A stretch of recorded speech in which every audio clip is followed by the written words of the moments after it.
glad to have you join us on the news at 3 today, the 31st of May 2025. On the highlights, over 2,800 first-degree students of Ignatius Ajuri University of Education thrown into labor market. Federal government discloses part of Phase 1 Session 1 of Lagos-Calabar Coastal Highway ready for commissioning today.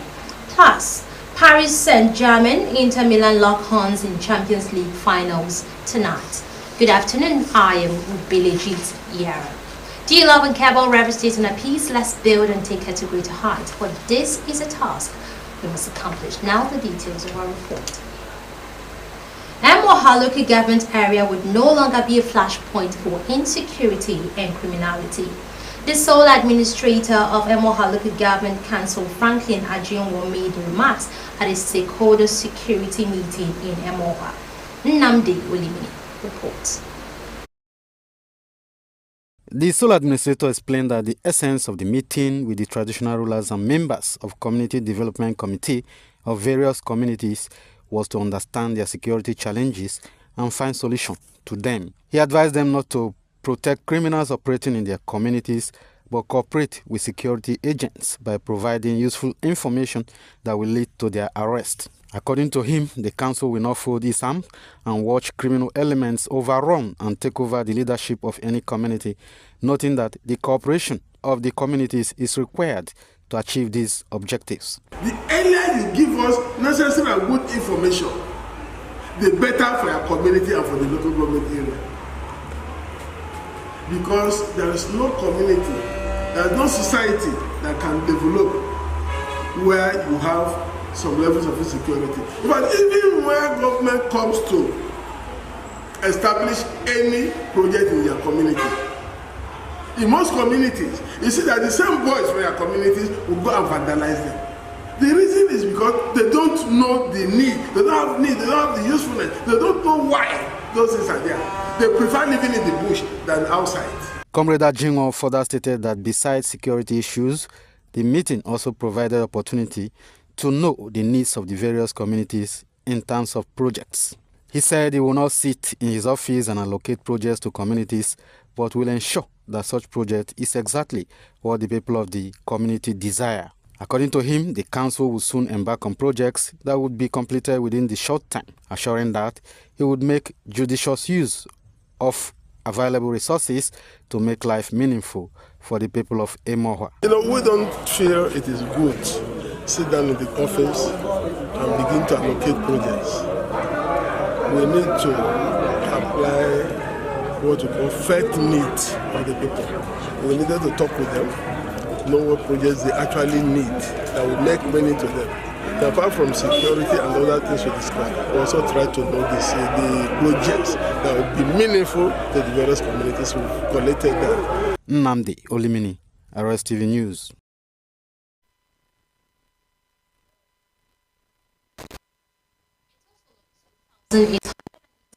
First-degree students of Ignatius Ajuri University of Education, Rumolumini Kotakit, have graduated in character and learning.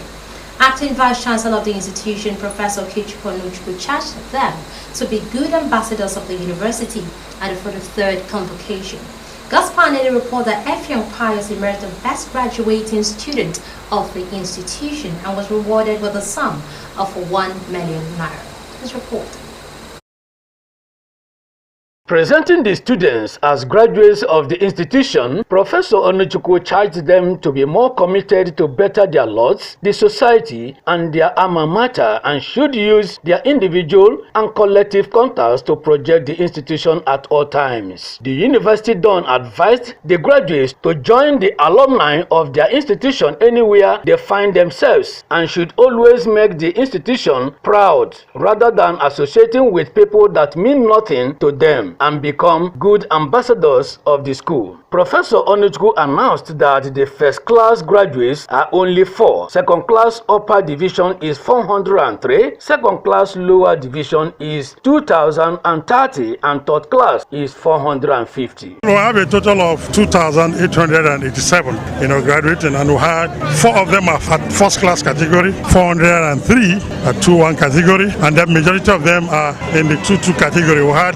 2,030, and then third class, just a handful. As they go out to the larger society to merit for their effort, they should always remember their alma mater, and they should also use their extended contact to seek the good of this university at all times. And then they should also try to help the society without soiling their hands and bring the name of the university into disrepute. Professor Onuchukwu also highlighted some achievements recorded since he assumed office as acting vice chancellor of the institution, to include 2 installments payments of school fees for students, installation of solar lights in the 3 campuses, cordial relationship with host communities, among others. Of the departmental laboratories of chemistry, biology, integrated science, and special education. Building of university main gates. Dualization of the main entrance to the university. Rstv Institute of Peace and Conflict Studies. The building is ongoing and was donated by the President Vice Chancellor, that is me. The project is being financed, from the fund and the proceeds from a book titled Perspective on Nigeria's Development, Essays of Professor Onuchukwu. During my 60th birthday. The institution's auditorium was saturated with happiness and glorious praises to God for the successful feat achieved after an intensive 4-year studies.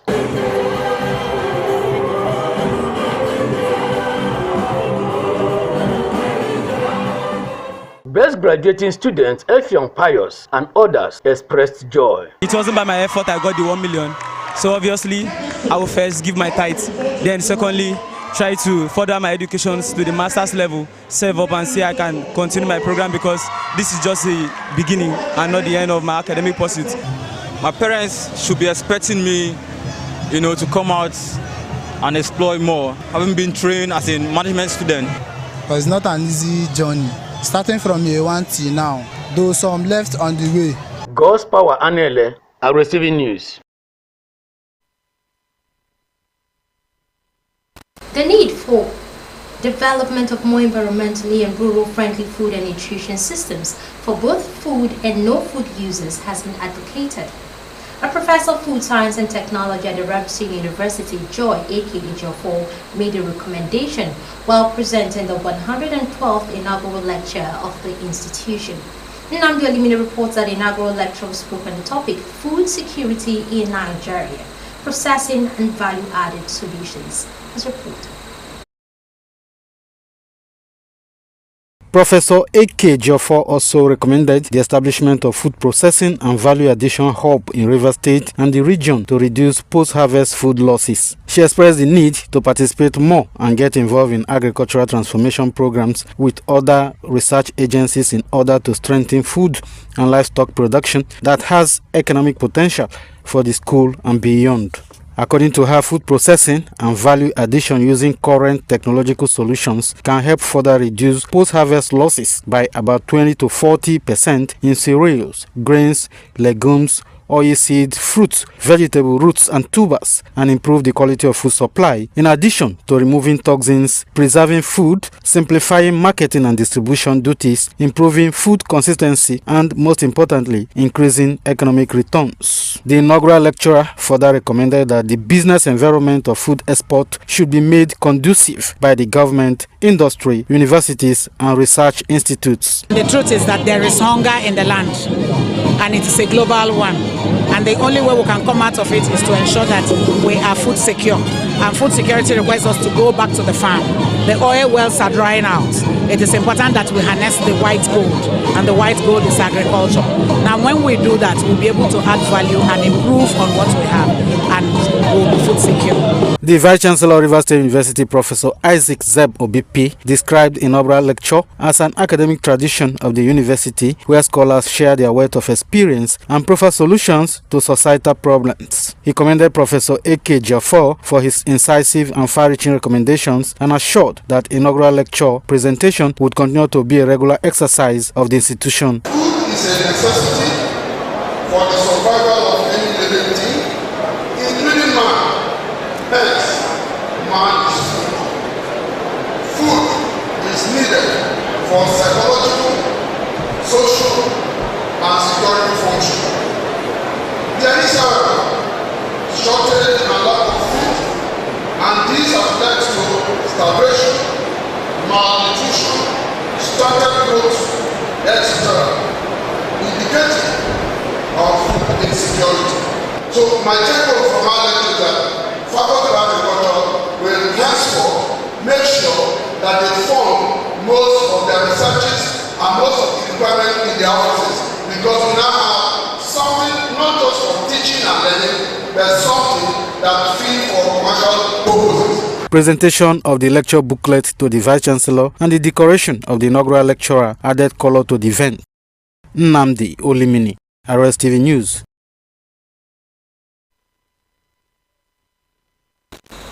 (72 OML, 17 host communities are now benefiting from the 3% oil derivation fund as enshrined in the Petroleum Industry Act. Chairman, Host Communities Development Board of Trustees, the Onyeshiwa Gurasa Kingdom, His Royal Majesty A.C. Samuel Meiji flagged up the free medical outreach for the host communities at Umuechim in the Chiluku government area of Rivers State. Gaspar Nili reports that stakeholders and Heads Energy's representatives attended the event. This report.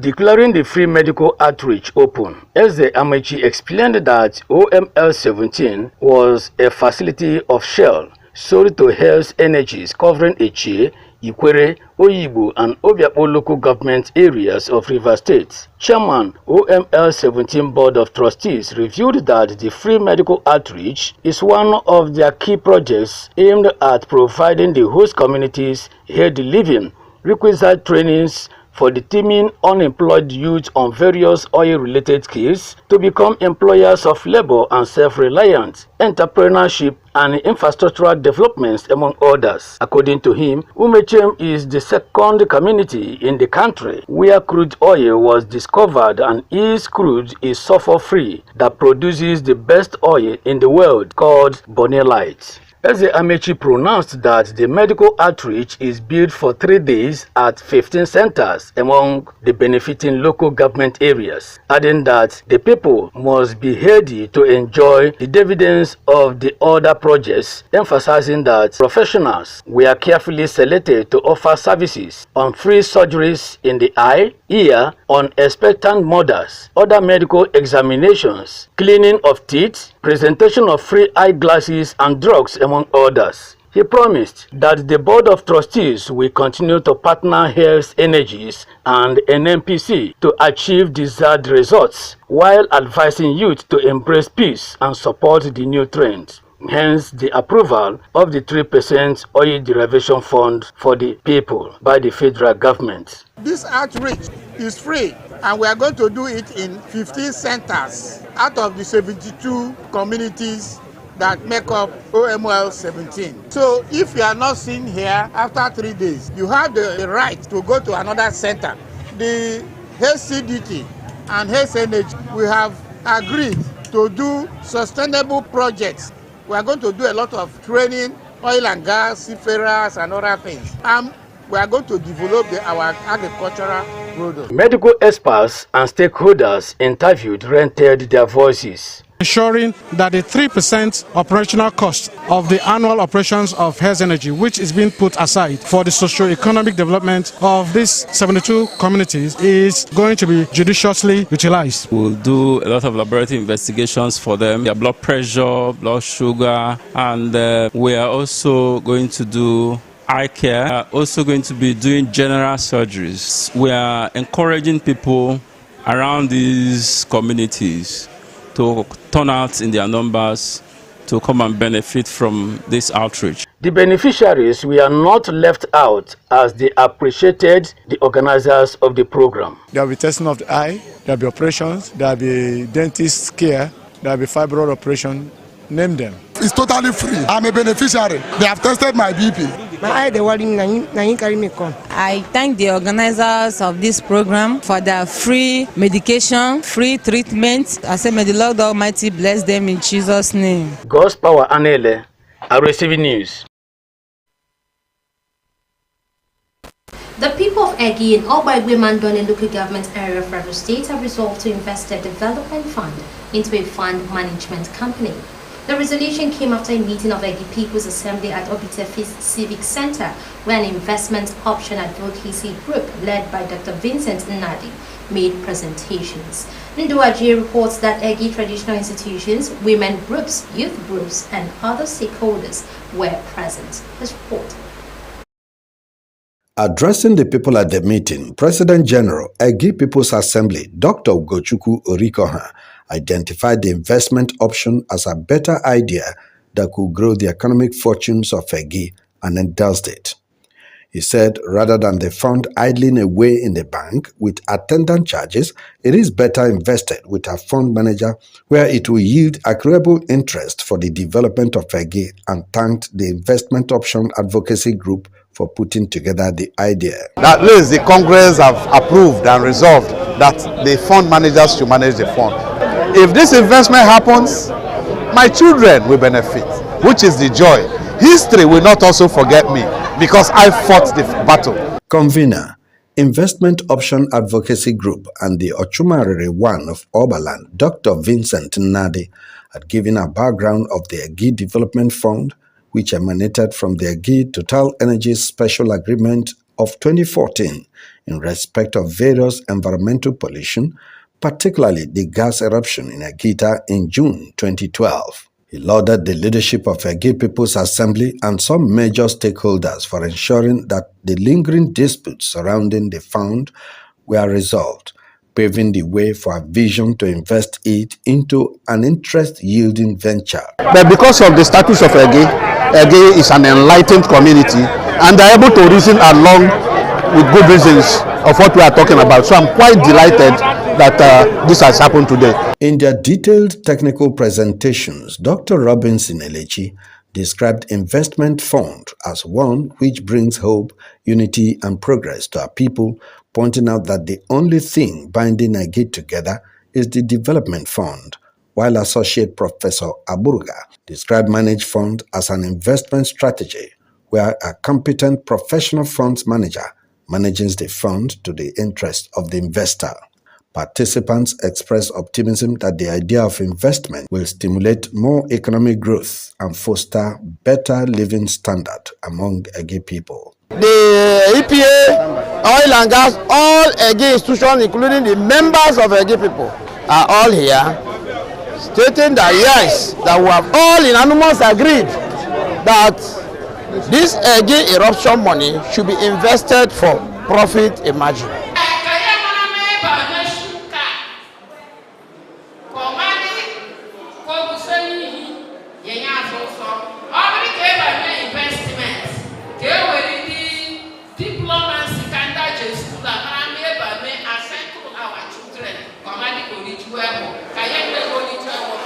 At the end of the meeting, stakeholders are looking up to Egi People's Assembly leadership to ensure the establishment of an Egi Investment Trust Company to drive the investment process. Ndung Ajie, Rstv News. You're still watching the news at 3. Do you love and care about Rivers State and the peace? Let's build and take her to greater heights. For this is a task we must accomplish. Still to come on the news, Russia yet to send its negotiating proposals to Ukraine, a key demand by Kiev. Details of these and more when we return. Please stay. This is Rstv.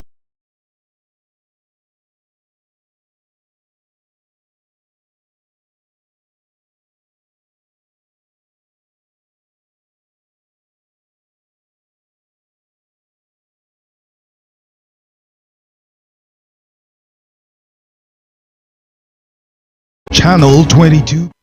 On federal matters now, the Minister of Works, Dave Umahi, has disclosed that the completed part of Phase 1, Section 1, 30 kilometers of 750 kilometers of the Lagos-Calabar Coastal Highway will be commissioned today.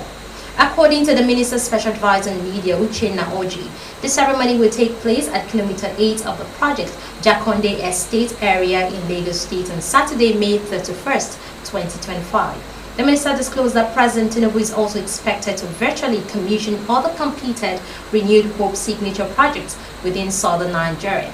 Uchenna Oji said it was also initiated to foster regional integration and social cohesion and stimulate inclusive development that is resilient and sustainable as one of the 4 Renewed Hope legacy projects started by President Tinubu. Nigeria has approved a fresh $500 million replenishment of the Nigerian Trust Fund at the African Development Bank, extending the facility for another 15 years. President of the AFDB, Dr. Akinwumi Adesina, announced this during his opening remarks at the ongoing AFDB annual meeting in Abidjan, as he expressed deep appreciation to President Bola Ahmed Tinubu and Vice President Kashim Shettima for their continued support. The Nigerian Trust Fund was set up in 1976 through an agreement between the Nigerian government and the African Development Bank Group, and it's a revolving fund that sustains itself over time and is designed to support the development of low-income African countries in need of concessional financing.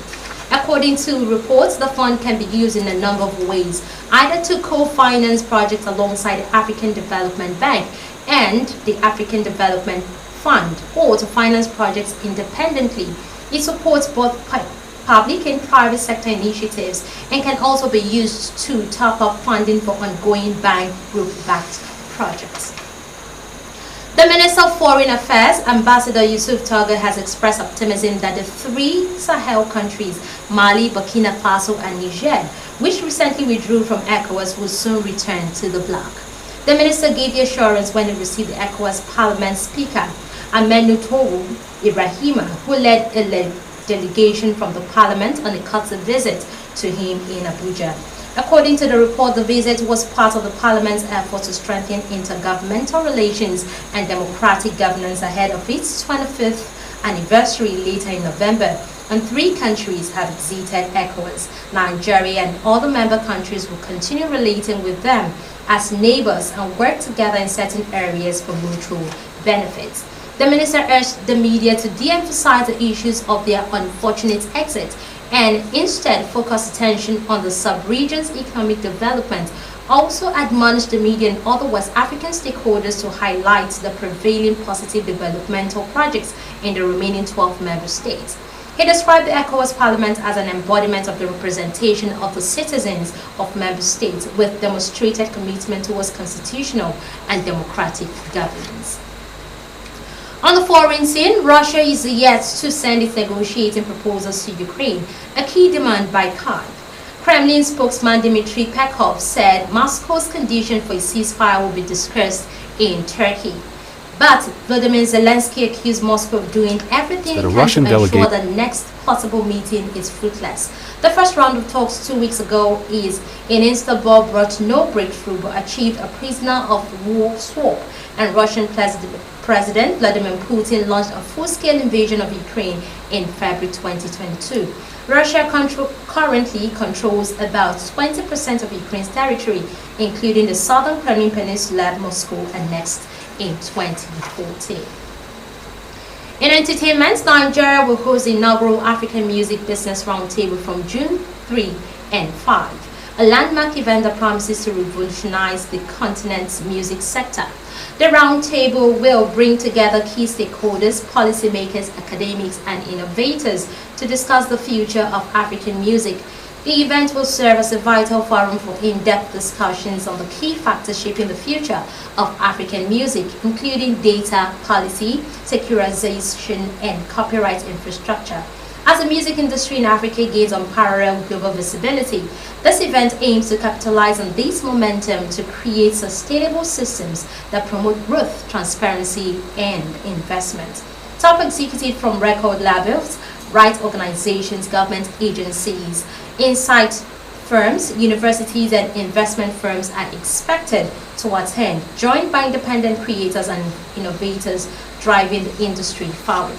Participants can look forward to engaging keynote speeches, panel discussions, workshops, and networking opportunities that explore innovative approaches to structuring and expanding Africa's music ecosystem, benefiting creators, investors, and audiences alike. In sports, Paris Saint-Germain and Inter Milan will lock horns in Saturday's Champions League final, with the French side hoping to win European club football's biggest prize for the first time, and the Italians eyeing their fourth title. The match, which kicks off at Bayern Munich's 75,000 capacity Allianz Arena at 9 p.m., pit an experienced Inter against PSG team appearing in their second final since the transformative Qatari takeover of the club in 2011. Reports has it that whoever wins will succeed Real Madrid as champions, and excitement is notably at fever pitch back in Paris, where around 45,000 people will watch on giant screens at PSG's Parc des Princes Stadium, and a huge police presence is planned around the city. The climax to the European season has thrown up a mouth-watering clash of opposing styles and ideas of how to build a team, a contest between one of the continent's old guard and one of the state-owned modern super clubs. And that's it, all the news at 3. Do you love and care about Rstv State and a peace? Let's build and take it to greater heights. But this is a task we must accomplish. I am Ubilejit Yaro.